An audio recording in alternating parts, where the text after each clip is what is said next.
Hello friends, welcome back to our YouTube channel. I'm Sagar Sonone. Friends, in the part 1 of speed, time and distance, हमने क्या क्या discuss किया था? हमने relative speed का concept discuss किया था और हमने देखा था speed is equal to distance upon time का फॉर्मूला कैसे यूज करता है किया जाता है, यूनिट्स कैसे हैंडल करने होते हैं इस पर्टिकुलर टॉपिक में, वो हमने देखा था। ठीक है। एंड हमने आई थिंक ट्रेन का भी क्वेश्चन सॉल्व किया था। इन दिस वीडियो हम दो चार और कंसेप्ट देख लेते हैं। ठीक है। पहले हम स्टार्ट करेंगे एवरेज स्पीड से। ठीक है। अब ये एवरेज स्पीड क्या होता है, पहले तो एक बात मैं क्लियर कर देता हूं। Average speed of moving body is not equal to the average of speeds. इस स्टेटमेंट का मतलब क्या है? देखो, ये एग्जांपल मैंने इसलिए लिया है। Alok traveled from Hyderabad to Tirupati at 60 km per hour and returned at 90 km per hour. Find his average speed for the journey. तो अगर आपको लग रहा है सिंपली हम 60, ओके, 60 एंड 90 का एवरेज निकाल लेते हैं, नो, आप ऐसा नहीं कर सकते। That's why I am saying average speed मतलब एवरेज ऑफ द स्पीड्स नहीं होता। ठीक है। अभी तो फिर क्या होता है एवरेज स्पीड मतलब क्या होता है? देखो, सी, सिंपल सी बात है, हमारा speed is equal to distance upon time, तो आपको पता है। ठीक है। तो एवरेज स्पीड इज भी डिस्टेंस अपॉन टाइम ही है, बट यहाँ पे ये वर्ड को बहुत इंपॉर्टेंट है, टोटल। ठीक है। एवरेज स्पीड मतलब उसने जितने भी पार्ट्स में जर्नी किया होगा वो सारे पार्ट्स में कितना डिस्टेंस ट्रैवल किया है, which is nothing but the total distance. And वो सारे डिफरेंट डिफरेंट पार्ट्स ट्रैवल करने के लिए उसको कितना टाइम लगा, that is nothing but the total time. ठीक है। So average speed is nothing but the total distance upon total time. ठीक है। So let's try to solve this question with the help of this simple formula. ठीक है। Alok traveled from Hyderabad to Tirupati. Let us draw one diagram. Hyderabad and Tirupati. ठीक है। अभी Hyderabad to Tirupati का distance तो उन्होंने दिया नहीं है, दे आर जस्ट सेइंग। ठीक है। दे आर जस्ट सेइंग जाते वक्त उसका जो स्पीड है, राइट, हैदराबाद टू तिरुपति कितना था? 60 kilometre per hour. And return आते वक्त जो उसका स्पीड है वो कितना है? I think it is given 90 kilometre per hour. And they are asking you average speed. So आपको लगेगा डिस्टेंस तो दिया नहीं, कैसे क्या निकाले total distance? No problem. See, let us assume ये जो डिस्टेंस है वो डी किलोमीटर्स है।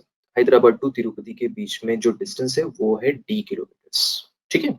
सो अगर मुझे इस जर्नी का टोटल डिस्टेंस चाहिए, इसका टोटल जर्नी का, देखो ये हैदराबाद टू तिरुपति गया एंड तिरुपति टू हैदराबाद आया, राइट।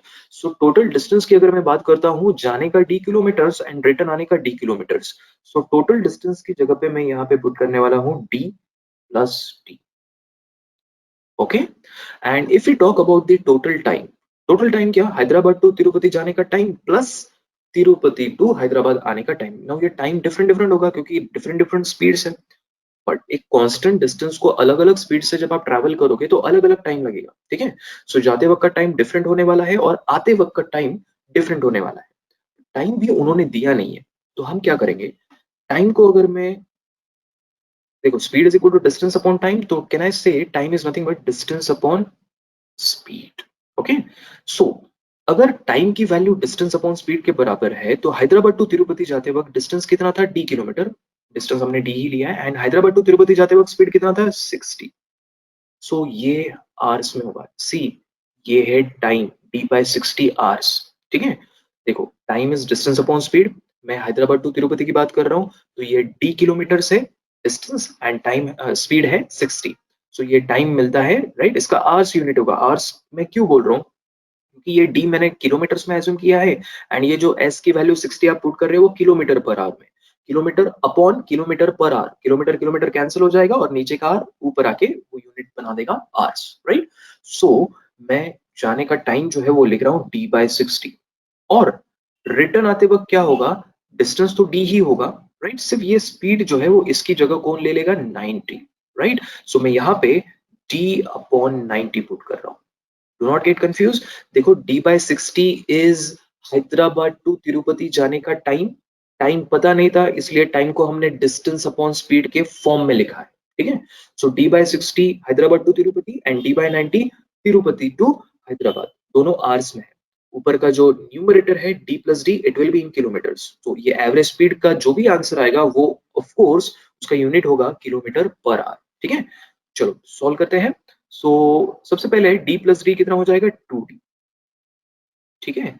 आई थिंक हमको यहाँ पे एलसीएम लेना पड़ेगा। 60 एंड 90 का एलसीएम कितना होता है फ्रेंड्स, राइट 180।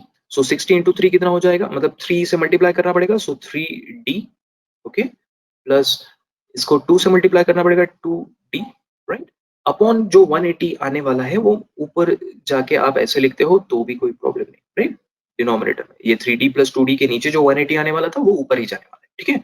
सो क्लियरली आप देख पा रहे हो 2d अपॉन 5d, d तो कैंसिल हो गया, राइट, सो कैन आई से 2 इंटू 180 अपॉन ये 3 into 5, isn't it simple? So d की वैल्यू पता नहीं थी, डोंट वरी, वो तो कैंसिल ही हो गया, ठीक है। So it is coming 360 divided by 5 और ये बनता है हमारा 72 किलोमीटर पर आवर, ओके। सो देखा, अगर कोई ये मिस्टेक करता 60 एंड 90 ऐड करके, मतलब सीधा सिंपल अपना नॉर्मल एवरेज ले लेता, तो क्या इसका आंसर 72 आता? नहीं, इसका आंसर 72 नहीं आएगा, राइट। 150 डिवाइडेड बाय 2 आपको पता है 75 आएगा, ठीक है। तो वो रॉन्ग आंसर होगा। तो देखा, एवरेज स्पीड क्या आ रहा है, 72 किलोमीटर पर आवर, ठीक है। सो आपको समझ में आ गया, average speed is nothing but the total distance upon total time. Don't worry, इसमें डी पता नहीं था, डिस्टेंस पता नहीं था, बट वो कैंसिल हो गए।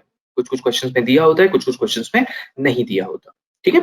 ओके, आई होप आपको एवरेज स्पीड का कंसेप्ट समझ में आ गया। एवरेज स्पीड का और एक क्वेश्चन हम थोड़ी देर के बाद करेंगे ही, बट उसके पहले हम देख लेते हैं बोट्स एंड स्ट्रीम के क्वेश्चंस, ठीक है। नाउ बोट्स एंड स्ट्रीम में भी एक रिलेटिव स्पीड का थोड़ा यूज किया जाता है।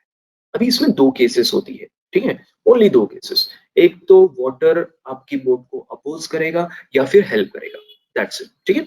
सी, कुछ वर्ड्स का आपको मीनिंग पता होना चाहिए। अगर आपका जर्नी डाउनस्ट्रीम है, मतलब क्या, when a boat is moving in the same direction as the stream और वाटर करंट, ठीक है।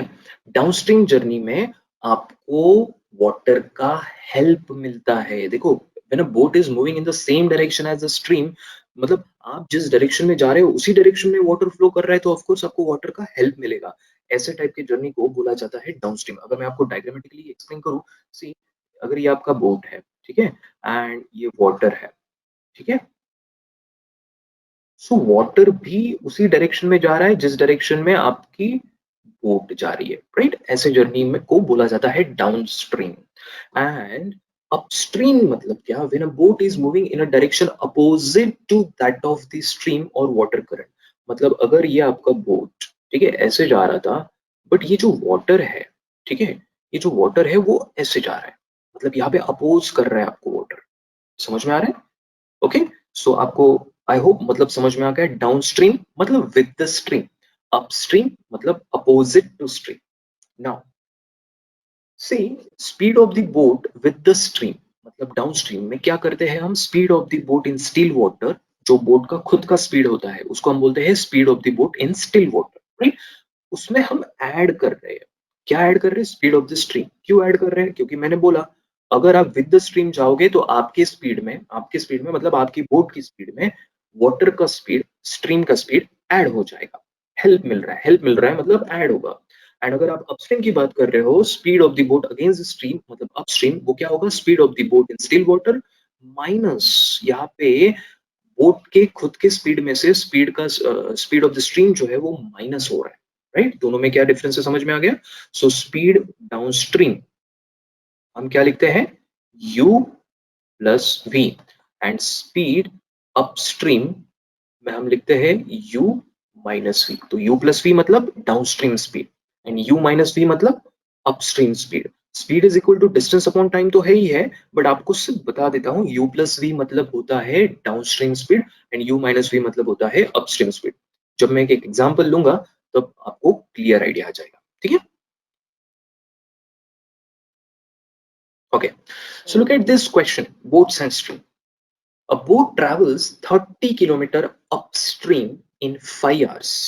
राइट, अपस्ट्रीम स्पीड दे दिया, मतलब उन्होंने मुझे अपस्ट्रीम स्पीड को मैं क्या लिखने वाला था, u प्लस वी, ये मेरा अपस्ट्रीम स्पीड होता है, राइट।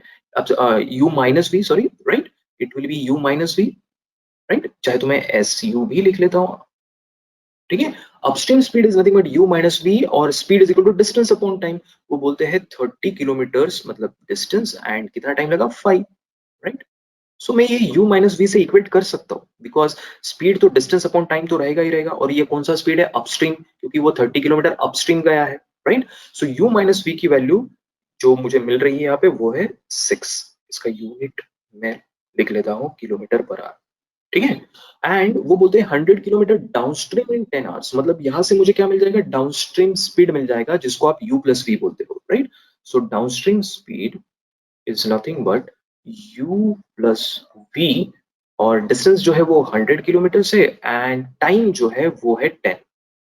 सो ये आ जाएगा 10 किलोमीटर पर। सो फ्रेंड्स, हमको अपस्ट्रीम स्पीड पता था, डाउनस्ट्रीम स्पीड पता था, मतलब ही हमको u प्लस वी पता है और u माइनस वी पता है, and it is very simple now, right. इसमें मैं कुछ एक्स्ट्रा फॉर्मूले नहीं बता रहा हूँ, क्योंकि ये क्वेश्चन अगर ये सिंपल टू इक्वेशंस का यूज करके सॉल्व हो रहा है तो कोई एक्स्ट्रा शॉर्टकट्स की जरूरत नहीं लग रही मुझे यहाँ पे, ठीक है।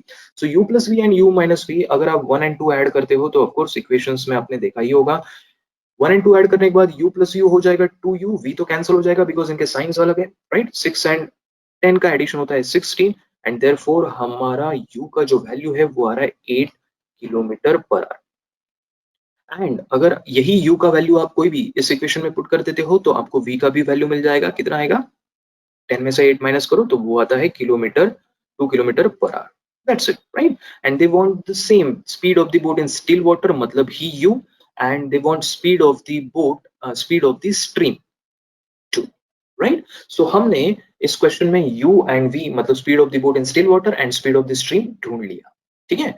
सो ये एक सिंपल क्वेश्चन था। अभी हम क्या करते हैं, इसी क्वेश्चन मतलब बोट्स एंड स्ट्रीम को और एवरेजेस को मिक्स करते हैं और एक क्वेश्चन बनाते हैं, राइट। सी, एवरेज स्पीड हम देख चुके हैं, बोट्स एंड स्ट्रीम भी हम देख चुके हैं, तो एक सिंपल सा क्वेश्चन आपके लिए है, right. Balu can row 2 kilometer upstream in 20 minutes and can return in another 15 minutes. Right? आपको वो हैदराबाद टू तिरुपति का एग्जांपल याद है? उसमें भी वो रिटर्न आ रहा था, इसमें भी वो रिटर्न आ रहा है। Find the average speed of the entire journey. तो ये क्वेश्चन बहुत इजी है। बहुत सारे लोग क्या करते हैं, ये बोट्स एंड का क्वेश्चन है तो इसमें u plus V u minus V कुछ लेने की जरूरत नहीं। क्यों लेने की जरूरत नहीं? देखो, हमारा एवरेज स्पीड जो है वो क्या होता है, average speed is nothing but what, total distance, total distance and total time। हम सिर्फ total distance and total time को फोकस करते हैं। तो अगर मैं स्पीड का बात करूं, ये speed u plus V and u minus V वो स्पीड में कंसिडर किया जाता है। यहाँ पे उसका टेंशन लेने की जरूरत नहीं। क्यों? क्योंकि ये जो बोट है वो 2 किलोमीटर अपस्ट्रीम गई एंड रिटर्न आई, रिटर्न आते वक्त भी सेम डिस्टेंस कवर करना पड़ेगा, मतलब 2 किलोमीटर जाने का एंड 2 किलोमीटर आने का, मतलब 2 प्लस 2, ये हो गया total distance. And what about total time? See, जाने का टाइम एंड आने का टाइम, यहाँ पे टाइम के बारे में कुछ दिया नहीं है, सॉरी दिया है, राइट। कितना है, 20 मिनट्स एंड 15 मिनट्स। तो यहाँ पे वो भी टेंशन नहीं है कि टाइम को कन्वर्ट करो, किस में कन्वर्ट करो, डिस्टेंस अपॉन स्पीड में कन्वर्ट करो, तो वो भी आपको कुछ टेंशन लेने की जरूरत नहीं है। देखो, ये बोर्ड्स का क्वेश्चन है और एवरेज स्पीड पूछा गया है, तो डू नॉट वरी, ये क्वेश्चन बहुत इजीली सॉल्व हो जाएगा। But remember, you want the answer in kilometre per our, तो आपका न्यूमरेटर तो मुझे दिख रहा है 2 प्लस 2 जो है वो किलोमीटर में हो जाएगा, और टाइम जो है वो आपको आवर्स में लेना पड़ेगा। उन्होंने जाने का टाइम दिया था 20 एंड रिटर्न आने का टाइम दिया है 15, तो मैं ये 20 and 15 as a total time जब लिखूंगा तो ये डिनोमिनेटर जो है वो आवर्स में नहीं है, ये मिनट्स में है। तो we will convert this into hours by dividing it by 60। So I hope मेरा न्यूमरेटर जो है वो अभी किलोमीटर्स में है एंड डिनोमिनेटर मतलब टाइम जो है वो आवर्स में है। चलो सॉल्व करते हैं। तो ये आएगा 2 एंड 2 मतलब हो जाएगा 4, ओके।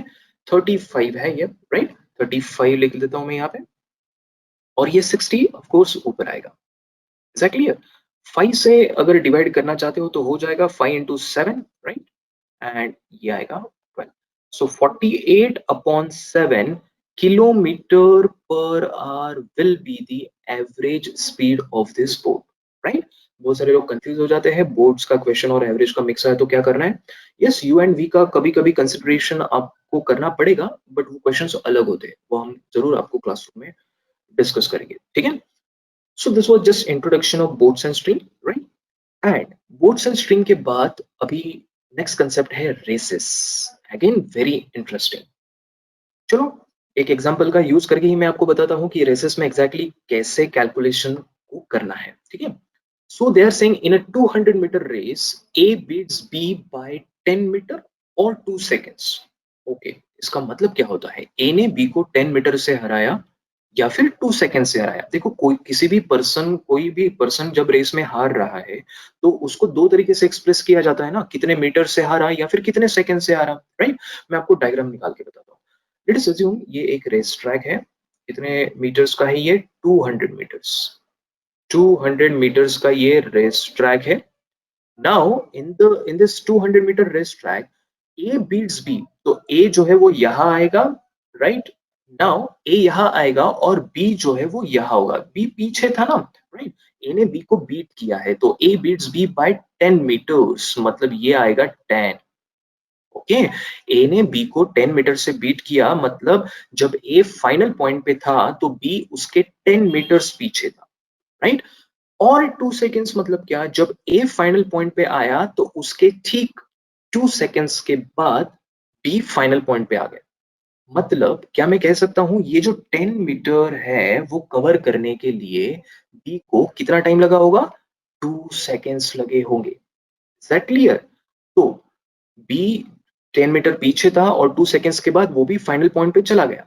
ओके, मतलब क्या मैं यहाँ से स्पीड ऑफ बी निकाल सकता हूँ? बी को अगर 10 मीटर्स कवर करने के लिए 2 सेकेंड्स लगते हैं तो वो आएगा 5 मीटर पर सेकेंड, उसका स्पीड है, राइट।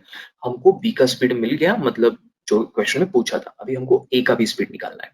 ए का स्पीड निकालने के लिए बहुत सारे अलग अलग डिफरेंट वेज आप यूज कर सकते हो। देखो क्या करेंगे हम, क्या इसे, ये जो बी है उसको पूरा ट्रैक मतलब क्या है, 200 मीटर का पूरा ट्रैक कवर करने के लिए कितना टाइम लगेगा? टाइम मतलब क्या? Distance upon speed. डिस्टेंस कितना है? 200 मीटर्स। स्पीड उसका कितना है? 5। ओके, सो ये आ रहा है 40 सेकेंड्स। ये जो पूरा ट्रैक है वो कवर करने के लिए बी को 40 सेकेंड्स लगे होंगे। तो अगर बी को 40 सेकेंड्स लगते हैं तो ए को पूरा ट्रैक 200 मीटर्स का कवर करने के लिए कितना टाइम लगेगा? ए तो 2 सेकेंड्स पहले ही चला गया था ना, तो 40 माइनस 2 मतलब इट विल बी 38 सेकेंड्स। ए ने पूरा ट्रैक अगर 38 सेकेंड्स में किया है तो स्पीड ऑफ ए निकालना बहुत आसान है। 200 मीटर का ट्रैक 38 सेकेंड्स में उसने कवर किया तो it will be nothing but 100 upon 19, right. 100 upon 19 and what will be the unit? It will be metre per seconds. So यहाँ से हमको स्पीड ऑफ ए भी मिल गया। स्पीड ऑफ बी तो कब का मिल चुका था और स्पीड ऑफ ए भी मिल गया। तो रेसेस के क्वेश्चन में इस तरीके से आपको कैलकुलेशंस करने होते हैं, ठीक है। So this was just introduction of races and boats and stream, ठीक है। Thank you so much for watching this video. Okay, अगर आपको और भी ऐसे इंफॉर्मेटिव वीडियोस देखने हैं तो please subscribe our channel, and if you want to contact our institute, here are the contact details. Thank you.